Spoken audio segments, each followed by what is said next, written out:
전 세계 주요 이슈를 짚어보는 선재규의 월드뉴스 시간입니다. 강제징용 배상 판결과 일본의 역사 왜곡 교과서를 둘러싸고 한일 간 갈등이 더욱 깊어지고 있습니다. 한일 관계가 좀처럼 출구를 찾지 못하고 있는 반면 일본 정부는 중국과 밀착 행보에 나서고 있습니다. 관련 소식 선재규 연합인포맥스 선임 기자와 함께 자세히 나눠보겠습니다. 어서 오세요. 네, 안녕하십니까? 안녕하세요. 한일 관계 갈수록 최악이다라고 이야기가 나오고 있는데 아베 정부하고 또 여당에서는 굉장히 강경 반응이 나오네요. 대통령이 한일 문제를 어떤 정치하고 경제는 좀 이렇게 분리해서 다뤄야 된다는 그런 얘기를 하면서 일본 쪽에서 좀 이렇게 좀 냉철하게 대응을 하라고 요구를 했는데 여기에 대해서 지금 일본은 아주 냉랭합니다. 스가 관방장관이 지난 금요일 정례 브리핑에서 이제 관련 질문이 나오니까 한일 관계에 대한 일본 정부의 입장은 변함이 없다. 그러면서 강제징용 배상 문제는 한일 청구권 협상에서 해결됐다는 우리 입장은 전혀 달라진 게 없다고 거듭 강조를 했습니다. 집권 자민당은 더 아주 한술 더 뜨는 것 같습니다. NHK 보도를 보면은 이제 자민당 모임이 있었는데요. 거기서 전 총무상 얘기는 지금 상황은 외교도 가능하지 않다. 그러니까 일본 기업이 손해를 보더라도 한국에 대해서 좀 강하게 좀 대응할 필요가 있다. 이런 얘기를 했고요. 그리고 또 참석자들도 어떤 그런 큰 타격을 주는 경제 제재를 가하자. 이런 얘기도 했고 심지어는 한국하고 단교해라 그런 얘기까지 나왔다고 하는데요. 지금 아주 굉장히 냉랭합니다. 이렇게 한일 간 관계 갈등은 깊어지고 있는데 이런 가운데 일본 정부가 초등학교 교과서 내에 독도가 일본의 고유의 영토다. 이런 기술을 하면서 이것도 또 논란이 됐었죠. 네, 일본 내에서도 거기에 대해서 조금 좀 회의적인 시각들이 좀 나옵니다.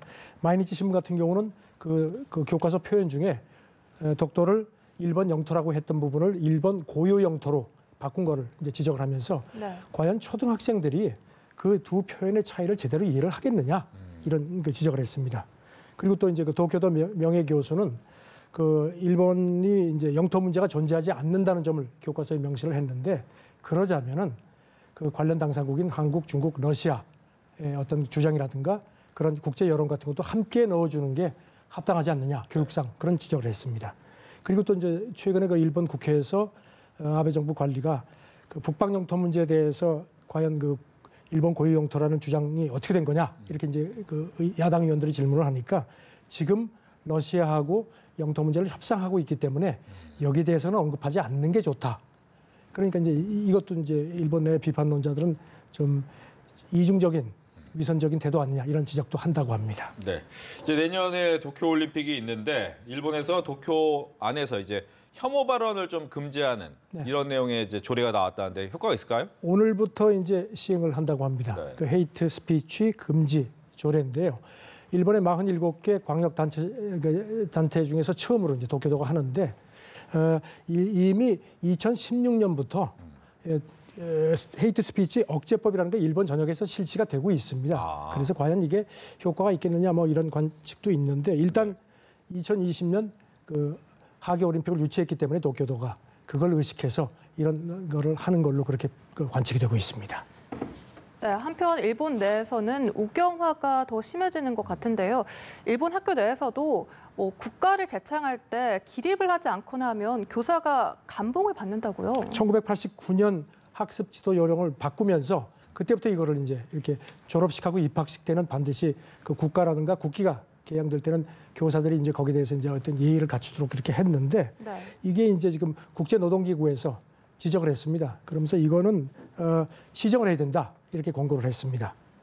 물론 강제성이 있는 건 아닙니다. 하지만 도쿄신문 관측은 아무래도 국제적인 그런 ILO에서 이거를 지적을 했기 때문에 좀 영향이 있지 않겠느냐 이런 얘기를 했는데 아시다시피 오늘 이제 일본 정부가 이제 지금 히로히토 왕이 이제 그만두고 생전 퇴위를 하고 이제 5월 1일자로 나루히토 왕세자가 이제 새 왕이 되는데 그거 관련해서 일본은 이제 연호를 쓰거든요. 지금까지 이제 헤이세이 평성이란 연호를 써왔는데 이제 그게 이제 바뀌는데 오늘 이제 일본 정부에서 그걸 어떻게 바꿀지를 공개를 할 예정입니다.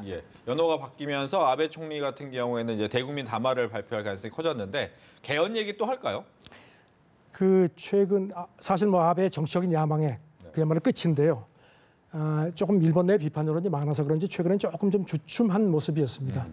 일단 쉽지는 않을 것 같습니다.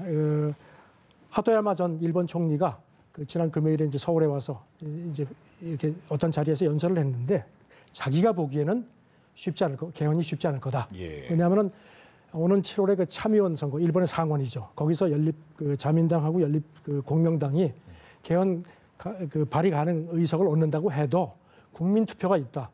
국민 투표에서 이제 과반이 찬성을 해야 되는데 지금 일본 여론이 개헌에 대해서 그렇게 녹록치가 않다. 그래서 쉽지 않을 거다. 이런 얘기를 했고 또 이 모임에 도쿄도 명예교수도 참석을 했는데 나 역시 같은 생각이다.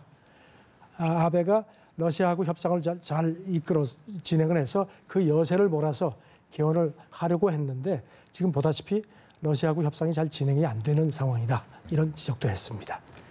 네, 한일 관계는 이렇게 냉각기인데 일본이 중국을 향해서는 구애의 손짓을 보내고 있다고요. 네, 오는 6월 20 말에 이제 오사카에서 G20 정상회담이 있는데 이제 그때 그 시진핑 주석이 아베 총리하고 별도 별개 정상회담을 갖도록 지금 추진을 하는 모양입니다. 지금 일본 신문 보도를 보면은 고노 외상이 오는 15일에 베이징에 가서 그 일정을 조정을 하려고 하는 것 같다. 이런 관측이 있고요.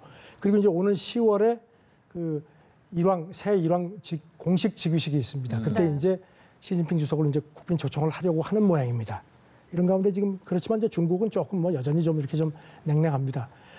지난 금요일에 중국 외교부 대변인이 브리핑 하는데 화웨이 사태, 지금 미중 간에 굉장히 지금 갈등이 돼 있죠. 여기 대해서 일본 정부는 또 이걸 배척할 움직임을 보이는데 어떻게 할 거냐 하니까 여러 차례 우리의 우려를 전달을 분명히 했다. 그러니까 이제 중국 기자가 만약에 그래도 일본이 화웨이 5G에서 화웨이를 배척을 하면 어떻게 될 거냐 했더니 시진핑 주석의 방일 문제가 영향을 받느냐 했더니 거기에 대해서 이제 언급을 안 하면서 일본이 어떻게 될지 잘 알 거다. 상당히 의미 있게 지적을 했습니다. 네. 일본의 강력한 집단적 자유권 행사를 허용한 안전보장 관련법이 이제 시행된 지 3년 정도 됐는데 그렇죠. 내부적인 반응은 어떻습니까? 일단 이제 자위대가 이제 평시에 네. 이제 우방 국가를 이제 보호한다는 명분으로 이제 개입을 하는 건데요. 그동안에 보면 재작년 같은 경우는 미군 자위대하고 미군 간의 어떤 이런 식의 작전이 한 2차례밖에 안 됐는데 네. 작년 같은 경우는 16번으로 16건으로 엄청나게 늘었습니다. 예. 네. 이제 이런 건데 지금 일본 내에서도 어떤 과연 이게 이렇게 하는 게 전쟁이 났을 경우나 이럴 경우에 일본의 어떤 군사적으로 이익이 되겠느냐 그런 좀 비판적인 시각도 많이 있습니다. 어쨌든지 간에 일본은 계속 지금 밀어붙이고 있습니다. 네, 알겠습니다. 지금까지 선재규 연합인포맥스 선임 기자와 함께 이야기 나눠봤습니다. 오늘 말씀 고맙습니다. 네, 감사합니다.